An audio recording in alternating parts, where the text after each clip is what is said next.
So at the beginning of the internal method practices, I briefly went over the life and death Qigong.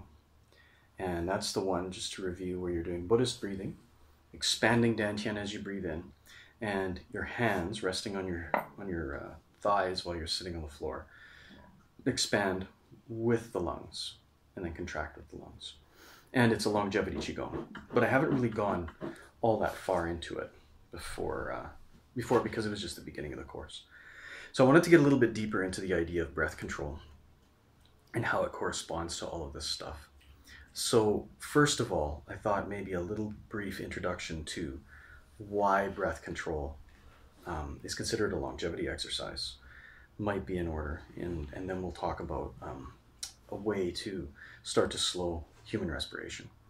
So breath control, one of the things that we have in common with other beings is that we breathe. And when it comes to an understanding of sort of reality itself, you have to understand that the commonalities between you and other things become very important. Because if you start to disassociate yourself with other things, it starts to create a duality.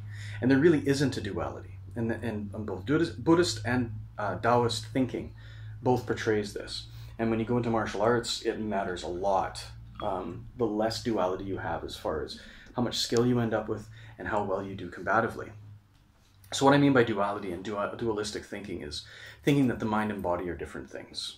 Okay, in Chinese thought, and that means Buddhist and Taoist, Chinese medicine, Qigong, things like that. The idea isn't that the mind and the body are different things. They're two sides of the same coin.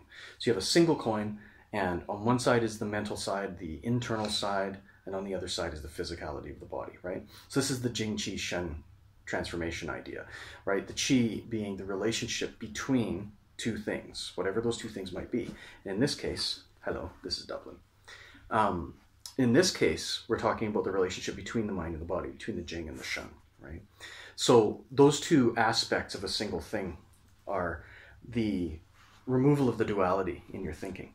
If you can think of them as the same thing, that really makes a difference. So if we expand that outside of our body,